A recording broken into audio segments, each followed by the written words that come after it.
RedditHub. He pressed the barrel of his pistol against my forehead, and I winced. My wrists pulled reflexively against the rope, though I found a little slack, it just wasn't enough to pull away. I couldn't change what was in front of me. So I relaxed. I smiled. "What the f*** are you grinning at?" he asked through teeth that clenched the butt of a cigarette. "If we can't smile in our final moments, what kind of life have we led?" I asked steadily. He ran one hand across a dirty, stubbly cheek, then spit the cigarette into the trash heap on the floor of the van. "You're a weird mother f***er. I've got no idea what Delora wants with you." He kicked his head. "You're still worth a ton as a carcass. Not as much as you would be alive, sure. Did you pick a bad night to get found?" He looked around the cramped, windowless van, the ceiling of which held my bonds tightly in place. "How many people you think can fit in here?" I breathed slowly, wondering if I was about to die or instead live another 60 years. "It's whatever you decide." He grunted, grabbed another cigarette, lit it, and placed the lighter precariously on his center console. He still kept the gun pressed tightly against my forehead. "Tell me something, man. I find you with nothing in your pockets but a vial of oil and some prayer beads." He breathed the smoke in deeply. "How do you expect to protect yourself unarmed?" I smiled again, sadder this time. "We're all dead, every one of us. It's just a matter of timing. I wanted to be free, so I accepted that." He snorted. "That's The air thickened, and I could feel his finger tensing. I didn't breathe. His cell phone rang, and I let out the air I didn't realize I'd been holding. He listened, swore, and hung up. Byron got his leg wrapped around his head. I told him not to go after the girl alone. The man lowered his gun and turned around to face forward in the driver's seat. "We've got less than 0 minutes to take care of this. You'll have to sit tight. Don't worry, if there isn't enough room for everyone, I'll find a nice ditch for you." He started the engine. "Things are bad. Things are bad." He spun the van in a complete 180, then floored it. I had only my ropes to keep me in place as we barreled through the night. I felt sick. "The girl?" I asked tentatively. "Everyone?" "Yeah," he muttered, flying precariously down the dark road. "You'll be sharing space with them, so make some damn room back there." I pulled fruitlessly against the ropes. "Can you tell me where we're going?" He snorted again. "A whole family of f***s, and Byron went in alone." I felt that it was important to keep him talking, so I did. "How big is the family?" The man spit on the floor. His phlegm stayed in place, shaking gelatinously. 3. Mom, Dad, little girl. Delora's paying big, especially for the girl. Byron. You're such a They're so f***ing dangerous." He pressed the accelerator down further, and the cigarette lighter fell from the center console. It hit the floor and slid toward the back. I quietly stopped it with my shoe, and held it in place. "You know anything about C4, man?" he asked, patting a large duffel bag in the passenger seat. Several seconds passed before I realized that he was talking to me. I knew that it was non-volatile, but very effective. I knew that's why people like him carried it. And I knew that people asked questions of that nature because they enjoy hearing themselves talk. "Why don't you tell me?" I asked, trying to sound curious. He laughed. Byron was driving a van full of it while getting blown by a recent girl he captured. Drove off the road, flipped the van, killed the girl, but the C4 didn't react at all. He guffawed. "Later, we used it to take down a 4-story building." He sighed. "It's there when you need it. It'll do just fine on a 2-story house." He pulled to a stop some distance away from an ordinary-looking home. "Don't go anywhere," he joked before hefting the duffel from the seat next to him and sliding out the door. I remained still for 1 second. Then I slipped of my shoe, grabbed the lighter with my foot, and lifted it up to my hand before forcing re-entry into the shoe. I then forced my breast pocket right up against my fingertips, plucking the tiny vial of anointing oil from within. I quickly poured all of it down my wrists, lubricating the bonds as much as possible. Then I pulled hard. My wrists started to slide out. But not all the way. The bind was too tight. Shakily, I struck the lighter and held it to the oiled rope. A weak flame flickered to life, dancing along the edge of the rope and licking my palm with a hateful tongue. The pain was instantly unbearable. So I closed my eyes, and drew the pain inward. And I felt free. Then I pulled. My hands met resistance, and I pulled harder. Nothing happened. I redoubled my efforts, pulling with everything I had the ability to muster. Still nothing. The flames were growing bigger now, and the pain was rising along with it. Again, I drew in the pain. I didn't fight it. I pulled. I drew. The rope sizzled. It popped. The edge of it frayed. I pulled harder as a tear inched open. Fiber by fiber, the rope ripped apart. And in that moment, I realized that I would not stop pulling, simply because I had no other choice. It turns out that we like to say impossible to mean uncomfortable when we fear our own potential. The rope shredded, cracked, snapped, and hurt more than I had thought possible. And then I was free. I gasped, lying on the floor of the van, and examined my hand. Not a scratch on it. It's funny to look back on what felt like the most painful moments imaginable, only to realize that they were minor blessings. The oil was empty, so I let the discarded vial go. A quick pat of my pocket confirmed that the beads were in place, which was enough. I quietly opened the door, wondering how far I could run before the man noticed I was gone. Far enough, I imagine. I thought of the family in the house that was about to be attacked, and I tried not to cry. It would be a fool's errand to interfere. I had to accept that. And I ran. I didn't stop until I was at their front door. I tried desperately to open it, but it was locked. I froze. Out of the corner of my eye, I saw my captor walking around to the back of the house. Remembering the C4, I realized that he was almost certainly rigging the structure before moving to the unsuspecting family inside. No matter what choice I made at this point, I was probably going to die. I punched my elbow through the small window next to the door handle, drawing back quickly enough to avoid injury. Then I reached around, fumbling with the lock as I rattled the door in its frame to test when it would open. I felt the lock give, and then I turned the knob and opened the door. I walked quickly inside. Arriving at the bottom of a staircase, I yelled urgently upward, knowing they might attack and kill me if I didn't alert them to my presence. "Listen to me, please. You're in a lot of danger right now, and you need to leave this house. I don't know who I am, but I promise that I'm here to help, and you need to trust me. My name is Sebastian, and I have a lot to tell you. I'm here to help, and you need to trust me. My name is Sebastian. The same people who want me dead are trying to hurt." Silence wrapped the room. The walls seemed to be holding both their breath and my own, and I quickly understood that something was very wrong. I peered up the stairs, into the dark, and saw no one. I looked left. I looked right. I looked up at the ceiling. That's where she floated, looking down at me with a cross of wrath and hunger that forced me to wonder once again why I had decided that this house was the best place to die. A red light shined from the top of the stairs. My head swam as I realized that I was looking at a baseball bat, glowing red-hot, clutched by a frightened man whose sweaty face reflected the impossible object in his hands. Apparently, these people had mastered both flight and the ability to generate heat energy in the objects they touched. It seemed that they were a very special family. "You're the second person to break into this house tonight, and you're about to be the second person broken by it," the man growled in an unstable mixture of fear and anger. William Faulkner once said that time is dead as long as it's being clicked off by little wheels, only when the clock stops does time come to life. I force myself to remember this when the stress of a moment threatens to consume me, and I need to smile instead. "My friend, I'm almost certainly going to die here tonight. But your little girl's fate is still very much undetermined, and you must realize that more people than just me are coming to your home."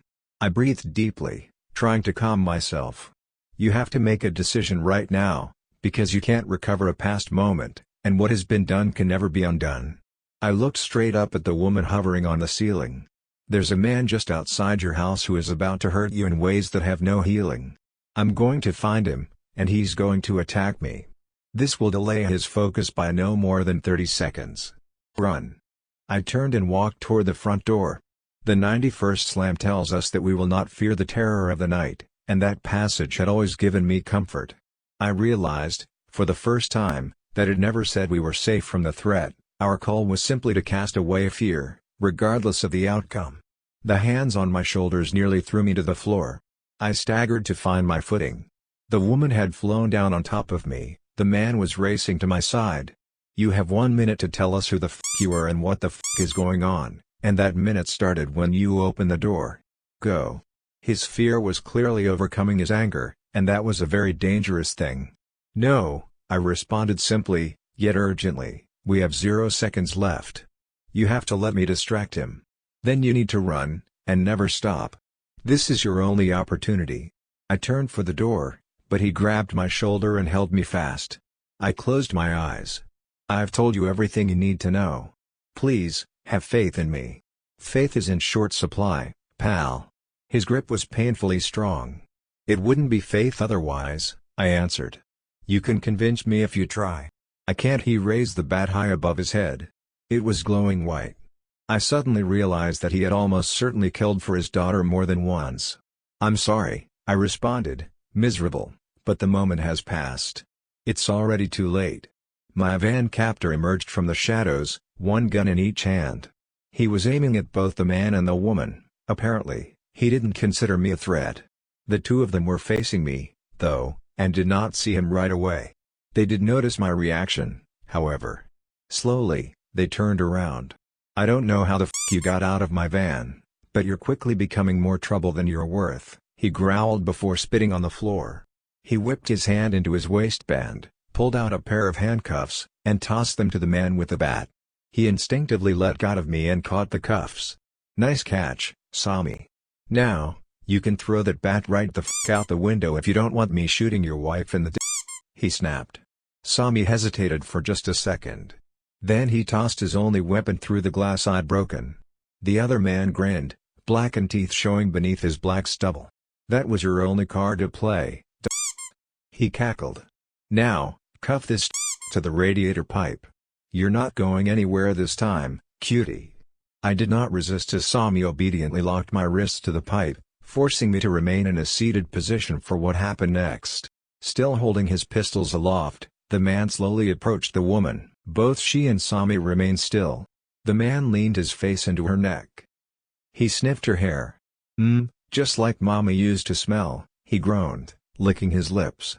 "Speaking of which, Mama, where's your little girl?" Her lips pinched shut and turned sheet white. He pressed the barrel of the gun against her throat. "There's the hard way out, and the harder way out, Mama, so you better give me what I need." The staircase creaked.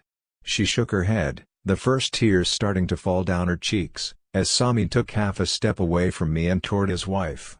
"Why don't you keep those feet quiet?" the grimy man whispered dangerously, extending his pistol arm closer. "Sami, don't move," she whispered, just wait." The stair creaked again, but only I seemed to notice. I could barely make out a figure in the dark, though it was easy enough to understand what was happening. The man on the stairs was older, in his 70s at least, and looked remarkably Sami. The girl's grandfather must have arrived without my captor's knowledge, because he had only described the family as consisting of 3 individuals. The grandfather was about to make a foolish move against great odds. "Wait," I interjected, hoping to buy a few seconds of time, and think this through. "Sami here," I nodded, "can clearly burn things with his hands. You tied me up once, then used these cuffs as a last resort, so I think that you only have the one pair and we're saving it. Sami can probably burn through any metal or rope you have, which creates a problem with no easy solution. I know you came alone, and that your only potential ally was injured upstairs before we arrived. How do you plan to hold these people? The best case scenario is that you have to kill all of us, which will anger your employer. This assumes you aren't overcome and killed by a hidden ability of theirs, which is very possible, and even likely. But, if you leave them now, you can walk away with just me, and return to find them some other time." The grandfather had reached the bottom step. It creaked. The man whirled around as the grandfather moved impossibly fast.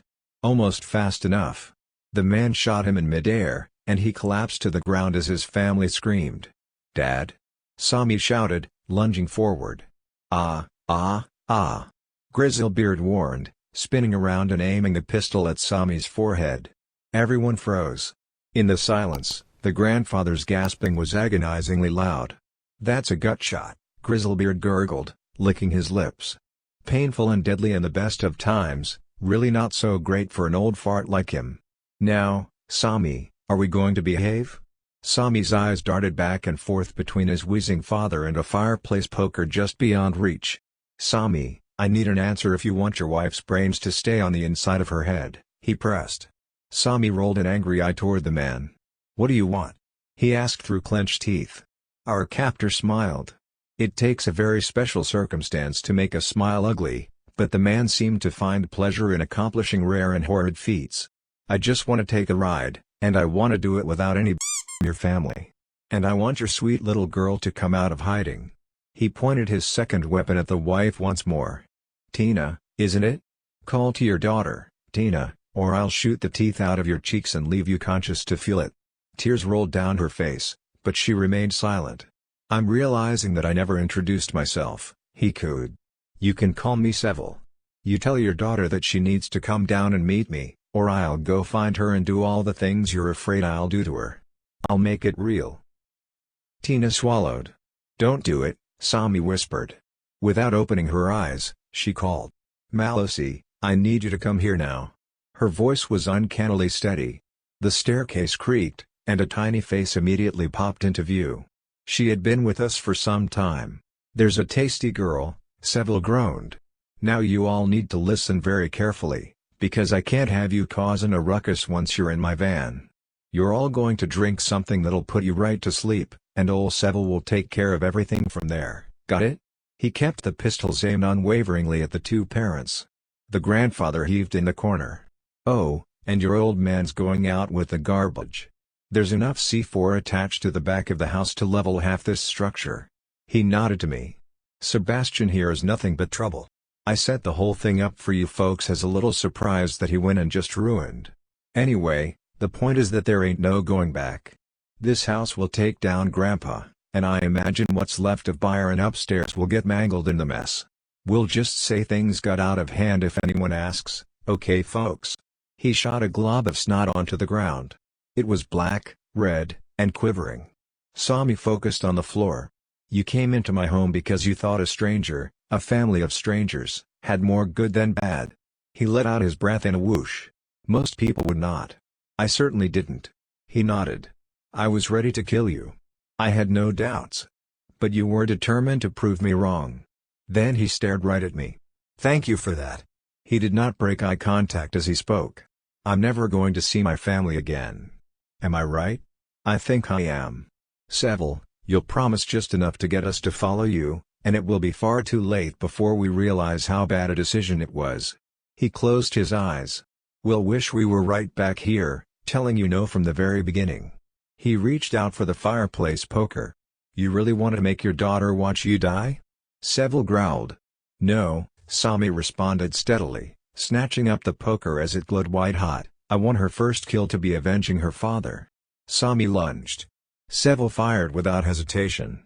Sami's head snapped back like a sprung doorstopper as he collapsed to the floor. Several voices screamed. Movies endeavor to make violent deaths seem glorious, but the reality is that a broken head is a very gruesome thing. I wanted, desperately, to close my eyes.